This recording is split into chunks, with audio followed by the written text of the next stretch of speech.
इस कार्यक्रम में हम आपको बिजली के काम में आने वाले उन औजारों के बारे में बताएंगे जिनकी जरूरत छोटे मोटे कामों में नहीं पड़ती, लेकिन एक काबिल इलेक्ट्रीशियन के लिए इनके बारे में पूरी जानकारी होना जरूरी है।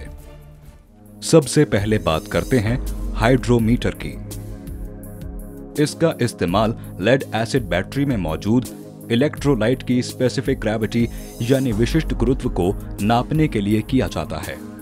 हाइड्रोमीटर की ट्यूब कांच की होती है और ब्लोअर रबर का होता है, जिसके जरिए बैटरी में मौजूद तेजाब को खींचकर ट्यूब में लाया जाता है। मानकों के मुताबिक अगर स्पेसिफिक ग्रेविटी 1150 से 1200 तक होती है तो बैटरी चार्ज्ड मानी जाती है, नहीं तो बैटरी डिस्चार्ज्ड होती है। क्योंकि इसकी ट्यूब कांच की होती है, इसलिए इसे सावधानी से इस्तेमाल करना चाहिए। साथ ही बैटरी से इलेक्ट्रोलाइट की जांच करने के बाद तेजाब वापस बैटरी में छोड़ देना चाहिए, क्योंकि तेजाब हमें नुकसान भी पहुंचा सकता है। इसके बाद बात करते हैं स्टैंडर्ड वायर गेज की। स्टैंडर्ड वायर गेज का इस्तेमाल तार की मोटाई नापने के लिए किया जाता है। अलग अलग शक्ति की मोटर की वाइंडिंग करने के लिए अलग मोटाई के तारों की जरूरत होती है।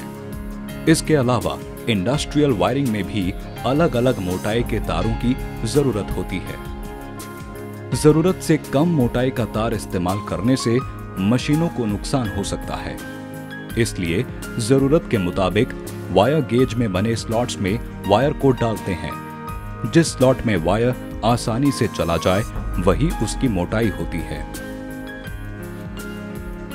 स्टैंडर्ड वायर गेज को बारिश के दिनों में नमी से बचाना चाहिए। अगर इस पर जंग लग जाए तो इसके स्लॉट्स खराब हो सकते हैं। साथ ही इस पर लिखी हुई रीडिंग भी मिट सकती है, जिससे इसके इस्तेमाल में परेशानी हो सकती है। सोल्डरिंग आयरन एक ऐसा उपकरण है जिसके जरिए तारों में टांके लगाए जाते हैं। सोल्डरिंग आयरन में एक एलिमेंट होता है। इस एलिमेंट को जब बिजली की सप्लाई मिलती है तो आयरन की टिप गर्म हो जाती है। फिर सोल्डर वायर को इसके साथ पिघलाकर तारों के जोड़ में भर दिया जाता है, ताकि जोड़ ढीले ना रहें और स्पार्क का खतरा ना रहे। अब बात करते हैं टेस्टिंग लैंप की। टेस्टिंग लैंप में एक पेंडेंट होल्डर और बल्ब होता है। इसका इस्तेमाल न्यूट्रल और फेज चेक करने के लिए किया जाता है। लैंप के दोनों तारों को दूसरे सिरों पर लगाने से अगर लैंप जल उठती है तो इसका मतलब होता है कि सर्किट में न्यूट्रल और फेज दोनों प्रवाहित हो रहे हैं। इलेक्ट्रीशियन के पास पीवीसी टेप होना भी जरूरी होता है। इससे किसी भी खुले या नंगे तार को ढका जा सकता है। किसी भी जोड़ को इंसुलेट करने के लिए पीवीसी टेप का इस्तेमाल किया जाता है। ये कई रंगों और साइज में बाजार में मिलता है। इसके इस्तेमाल से किसी तरह के इलेक्ट्रिकल शॉक से बचा जा सकता है। साथ ही शॉर्ट सर्किट से होने वाले नुकसान से भी बचा जा सकता है।